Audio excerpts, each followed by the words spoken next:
الحمد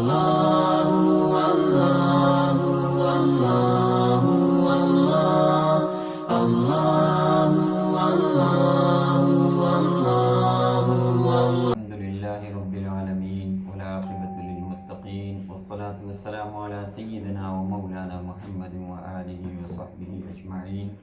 رب اشرح لي صدري ويسر لي أمري واحلل عقدة من لساني يفقهوا قولي. رب زدني علما سبحانك لا علم لنا إلا ما علمتنا إنك أنت العليم الحكيم. اللهم ألهمني رشدي وأعذني من شر نفسي. حاضرین و سامعین محترم، آج کا ہمارا موضوع سورہ بقرہ کی آیت نمبر 4 کا آخری حصہ ہے، وَبِالْآخِرَةِ هُمْ يُوقِنُونَ۔ اس کا ترجمہ ہے اور وہ آخرت پر یقین رکھتے ہیں، and they believe with certainty in the hereafter۔ اس آیت میں سب سے پہلے دو الفاظ الآخرہ اور یوقنون، ان کی تشریح ہوگی، اس کے بعد آیت کی تفسیر کی طرف ہم آئیں گے۔ سب سے پہلا لفظ ہے الآخرہ، یہ آخر سے ہے اور یہ اول کی ضد ہے، اور اس کے ساتھ گولتا یہ تانیث کے لیے ہے۔ آخرت کے بالمقابل لفظ دنیا ہے۔ دنیا دنوف سے ہے، جس کے معنی قریب ہونے کے ہیں۔ چونکہ دنیا آخرت کے مقابلے میں قریب ہے، اس لیے اسے دنیا کہا جاتا ہے، اور آخرت کو آخرت اس کے متاخر ہونے کی وجہ سے اور پیچھے ہونے کی وجہ سے اور دنیا کے بعد آنے کی وجہ سے اس کو آخرت کہا جاتا ہے۔ آخرت یا تو دار کی صفت ہے یا حیات کی صفت ہے، یعنی دار آخرت۔ آخرت سے مراد ہے دار آخرت، آخرت کا گھر، یا حیات آخرت، آخرت کی زندگی۔ قرآن حکیم میں یہ لفظ انہی معنوں میں استعمال ہوا ہے۔ اس سے مراد وہ زندگی ہے جو موت کے بعد سے متعلق ہے، چاہے وہ برزخی ہے، چاہے وہ حشر و نشر سے متعلق ہے، یا جنت و دوزخ سے متعلق ہے۔ دوسرا لفظ یوقنون ہے، اس کا مصدر ایقان ہے۔ ایقان اور یقین اس پختہ علم کا نام ہے جس میں کسی قسم کا شک شبہ نہ ہو، جیسا کہ صاحب کشاف فرماتے ہیں الایقان اتقان العلم بانتفاء الشک والشبہ، یعنی ایسا یقینی اور پختہ علم جس میں کسی قسم کا شک شبہ نہ ہو۔ امام بغوی فرماتے ہیں کہ بعض اہل علم کی رائے کے مطابق ایقان اور یقین اس علم کا نام ہے جو دلیل سے حاصل ہو، لہذا اللہ تعالیٰ کے علم کو یقین نہیں کہا جائے گا، کیونکہ علم الہی دلیل سے حاصل شدہ نہیں ہوتا۔ البتہ وہ انسانی علم جو دلیل سے حاصل شدہ ہو اسے یقین کہا جائے گا۔ اب ہم آتے ہیں آیت کی تفسیر کی طرف، وَبِالْآخِرَةِ هُمْ يُوقِنُونَ۔ آیت کے اس حصے میں متقین کی آخری صفت بیان ہو رہی ہے، جو کہ چھٹی صفت ہے۔ اس سے پہلے صفات گزر چکی ہیں متقین کی، الذین یؤمنون بالغیب ویقیمون الصلاۃ ومما رزقناہم ينفقون والذین یؤمنون بما انزل الیک وما انزل من قبلک۔ اب یہ آخری صفت ہے متقین کی، یعنی جو لوگ قرآن حکیم سے حقیقی معنوں میں فائدہ اٹھاتے ہیں وہ لوگ آخرت پر یقین رکھتے ہیں۔ اس آیت کے ذریعے ان تمام باطل مذاہب اور اعتقادات اور نظریات کی تردید کر دی گئی ہے جو یا تو سرے سے آخرت کے منکر ہیں یا حیات بعد الموت اور جزا و سزا کے قائل نہیں ہیں، یا وہ ان چیزوں کے بارے میں متذبذب ہیں اور شک شبے کا اظہار کرتے ہیں، یا وہ جزا و سزا کا محل اسی دنیا کو سمجھتے ہیں اور آخرت میں جزا و سزا پر اعتقاد نہیں رکھتے۔ اب آخرت پر ایمان و یقین کا مفہوم کیا ہے؟ آخرت پر ایمان و یقین یہ ہے کہ موت کے بعد کے تمام مراحل جن کی نشاندہی قرآن و سنت نے کر دی ہے ان سب پر اعتقاد، یعنی عالم برزخ پر، حشر نشر پر، حساب کتاب پر، جنت اور دوزخ پر، ان ساری چیزوں پر پختہ اعتقاد، یہ آخرت پر ایمان و یقین ہے۔ انسان جس طرح زندگی کے آغاز و ارتقاء کو سمجھنے کے لیے صدیوں سے غور و فکر کر رہا ہے، اسی طرح زندگی کے اختتام یعنی موت کے حوالے سے بھی متعدد سوالات سے دوچار رہا ہے،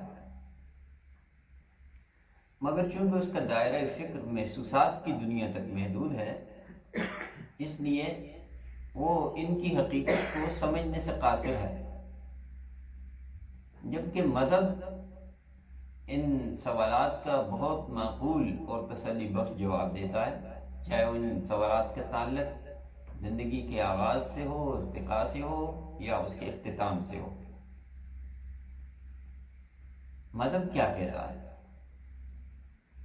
مذہب یہ کہتا ہے کہ دنیا کی زندگی در حقیقت اخروی زندگی کا مقدمہ ہے۔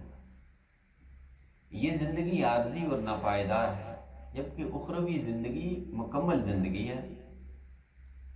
انسان اس دنیا میں ایک مقصد کے تحت بھیجا گیا ہے کہ وہ احکام الہیہ کے مطابق زندگی گزارنے کا پابند ہے، اور وہ اپنے خالق اور مالک کے سامنے جواب دہ ہے۔ یہاں اس لیے اسے بھیجا گیا ہے کہ اس کے اعمال کو یہاں جانچا جا رہا ہے۔ اخروی زندگی کی تمام تر کامیابی کا دار و مدار اس دنیاوی زندگی پر ہے، اور موجودہ دنیا بھی اپنی طبعی عمر پوری کرنے کے بعد زوال سے دوچار ہوگی۔ قیامت قائم ہونے پر یہ نظام تہو بالا ہو جائے گا، ایک نئی دنیا وجود میں آئے گی، تمام انسانوں کو دوبارہ زندہ کرنے کے بعد حساب کتاب کے لیے پیش ہونا پڑے گا۔ اچھے اعمال کے نتیجے میں ابدی نعمتیں اور راحتیں جنت کی شکل میں انسانوں کو ملیں گی، اور برے اعمال کے نتیجے میں بدترین سزائیں جہنم کی شکل میں دی جائیں گی۔ نجات اور کامیابی صرف انہی لوگوں کے حصے میں آئے گی جو ایمان اور عمل صالح کے اعلیٰ معیار پر پورے اتریں گے، اور جو اس سے منحرف ہوں گے وہ ناکامی سے دوچار ہوں گے۔ ان تمام باتوں پر مکمل اور پختہ یقین کے بغیر نہ تو کوئی شخص مومن ہو سکتا ہے اور نہ ہی کتاب ہدایت سے مستفید ہو سکتا ہے۔ اسی لیے ہدی للمتقین کی صفات میں سے آخری صفت آخرت پر ایمان و اعتقاد ہے، جس کا ذکر کیا گیا ہے۔ یہاں یؤمنون کے بجائے یوقنون کیوں کہا گیا ہے؟ وبالآخرۃ ہم یوقنون، ایمان کے بجائے یقین کی اصطلاح کیوں استعمال ہوئی؟ یہاں یؤمنون کے بجائے ہم یؤمنون کے بجائے ہم یوقنون کے الفاظ استعمال ہوئے ہیں۔ اس سے معلوم ہوتا ہے کہ ایمان اور یقین میں فرق ہے۔ ایمان کا معنی ہے تصدیق کرنا اور مان لینا، اور اس کی ضد کفر اور انکار ہے، جبکہ یقین ایسے علم کا نام ہے جس میں ذرا برابر شک شبہ نہ ہو، یا جو دلیل سے حاصل شدہ علم ہو اور تدبر اور تحقیق کے بعد پایہ ثبوت کو پہنچ جائے، وہ یقین ہے۔ ہو سکتا ہے کہ کسی شخص کا ایمان گمان غالب کی بنا پر ہو، لیکن پر دلائل اور مشاہدات اور تجربات سے وہ یقین میں تبدیل ہو جائے اور اس طریقے سے اس کے ایمان کی تکمیل ہو جائے، جیسا کہ ہم حضرت ابراہیم علیہ السلام کے حوالے سے سورہ بقرہ میں دیکھتے ہیں کہ انہوں نے اللہ تعالیٰ سے یہ سوال کیا تھا، رب ارینی کیف تحیی الموتیٰ، اے میرے رب مجھے بتائیے، دکھائیے آپ مردوں کو کیسے زندہ کریں گے؟ تو جواباً ارشاد ہوا تھا اولم تؤمن، کیا آپ ایمان نہیں رکھتے ان چیزوں پر؟ تو ابراہیم علیہ السلام نے کیا جواب دیا؟ بلا ولکن لیطمئن قلبی، کیوں نہیں، لیکن میں اطمینان قلب کے لیے یہ درخواست کر رہا ہوں۔ تو انہیں اس حقیقت کا عملی مشاہدہ اور تجربہ کروایا گیا۔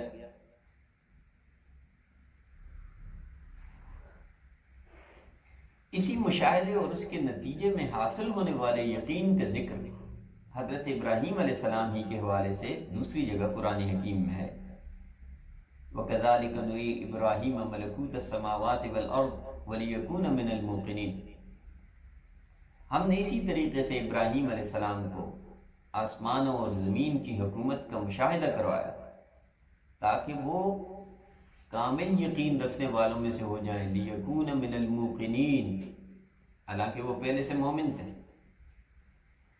تو تدبر و تحقیق سے جو غیب ہے وہ شہود میں تبدیل ہونے لگتا ہے اور یقین کی منزل حاصل ہوتی ہے، ایمان میں پختگی پیدا ہونے لگتی ہے اور اطمینان قلب نصیب ہوتا ہے۔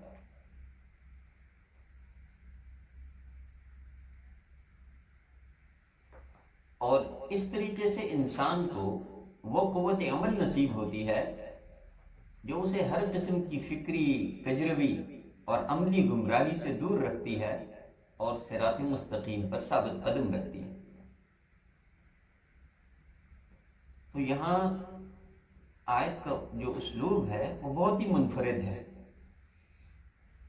سادہ عبارت تو یوں بھی ہو سکتی تھی، ہم یؤمنون بالآخرہ، وہ آخرت پر ایمان رکھتے ہیں، مگر یؤمنون کے بجائے یوقنون کے ذریعے یہ بتلایا گیا ہے کہ ان لوگوں کا ایمان یقین کی اس منزل تک پہنچ جائے کہ جو غیب ہے گویا وہ نگاہوں کے سامنے اس طرح نظر آنے لگے کہ اس میں اشتباہ کی کوئی گنجائش باقی نہ رہے، اور ان تعبد اللہ کأنک تراہ کی جو احسانی کیفیت ہے وہ حاصل ہونے لگے کہ انسان اللہ کو اپنی نگاہوں کے سامنے موجود نظر آئے۔ اس کے ساتھ ساتھ یوقنون کو مؤخر کیا گیا ہے، یعنی بعد میں ذکر کیا ہے، اور بالآخرہ کو مقدم یعنی پہلے ذکر کیا ہے۔ تو اس سے مقصد جملے کے اندر حصر پیدا کرنا ہے، ریٹینشن پیدا ہو گئی ہے جملے کے اندر۔ پھر اس کے ساتھ ہم ضمیر کا اضافہ بھی ہے، اس نے اس حصر میں اور اضافہ کر دیا ہے۔ سادہ جملہ اگر ہوتا تو معنی یہ ہوتا وہ آخرت پر یقین رکھتے ہیں، اب حصر کے بعد یہ معنی ہو گیا کہ وہی لوگ ہیں جو آخرت پر یقین رکھتے ہیں۔ اس حصر سے یہاں دو فائدے حاصل ہو رہے ہیں، ایک یہ کہ یہی لوگ ہیں جو آخرت پر یقین رکھتے ہیں، ہم سے مراد بالخصوص اس دور کے مومن ہیں جو کہ صحابہ کرام ہیں، جو ایمان و یقین کے سب سے اونچے درجے پر فائز تھے۔ دوسرا فائدہ اس حصر کے ذریعے ان لوگوں کے ایمان و یقین کی نفی ہو گئی ہے جو آخرت پر اس طرح ایمان و اعتقاد نہیں رکھتے جس کی طرف قرآن حکیم دعوت دے رہا ہے، جیسے یہود و نصارہ جو آخرت پر کسی نہ کسی درجے میں تو اعتقاد رکھتے تھے، جیسا کہ خود قرآن نے بھی ان کے اس دعوے کا ذکر کیا ہے، فَقَالُوا لَن يَدْخُلَ الْجَنَّةَ إِلَّا مَنْ كَانَ هُودًا أَوْ نَصَارَىٰ، کہ وہ کہتے ہیں کہ جی ہرگز جنت میں داخل نہیں ہوگا مگر جو شخص یہودی ہے یا عیسائی ہے، یا یہود یہ کہتے تھے لن تمسنا النار الا ایاما معدودا، ہمیں ہرگز آگ نہیں چھوئے گی مگر سوائے چند دنوں کے جن میں ہم بشر کی پرستش میں مبتلا ہو گئے تھے۔ تو یہ تو آخرت پر ان کا اعتقاد تھا، تبھی وہ یہ بات کہہ رہے تھے، لیکن ظاہر ہے کہ ان کے اعتقاد اس درجے کا نہیں تھا جس درجے پر ایک مسلمان کو ہونا چاہیے اور جس کی طرف قرآن دعوت دے رہا ہے، لیکن قرآن حکیم نے ان کے ایمان و یقین کی نفی کی ہے کہ ان کا جو تصور آخرت ہے وہ اس درجے کا نہیں ہے جو حقیقی ایمان کا تقاضا ہے۔ اب ہم دوسرے موضوع کی طرف آتے ہیں جو اسی آیت سے متعلق ہے کہ یہاں آخرت پر یقین کی تخصیص کیوں ہے؟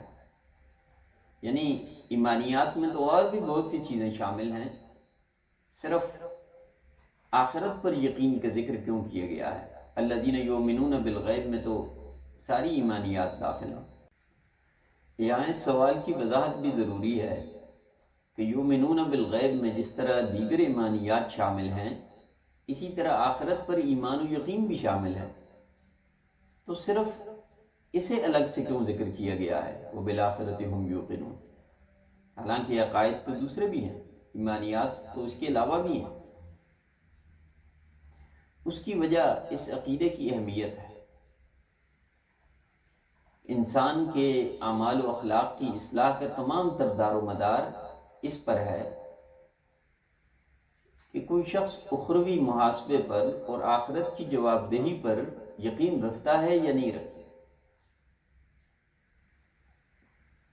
یہ یقین جتنا محکم ہوتا ہے، انسان کو گناہ اور جرم سے باز رکھنے کا سب سے اہم اور مؤثر ذریعہ بن جاتا ہے،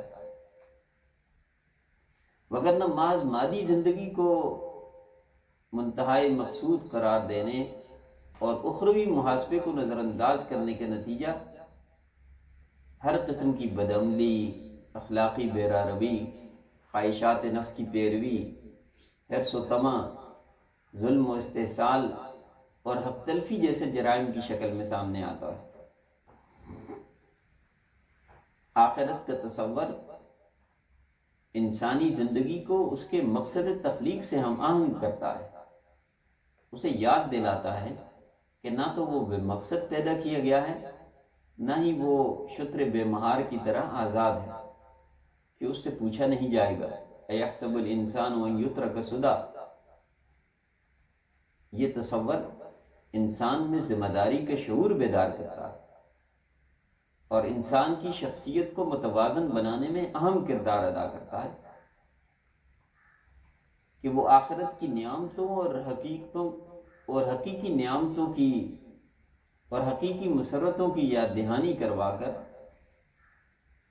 اس کے اندر دنیا کی تلخیوں کو برداشت کرنے کا حوصلہ پیدا کرتا ہے اور مصائب و آلام کا مقابلہ کرنے اور مایوسی اور نا امیدی سے مکمل تحفظ فراہم کرتا ہے۔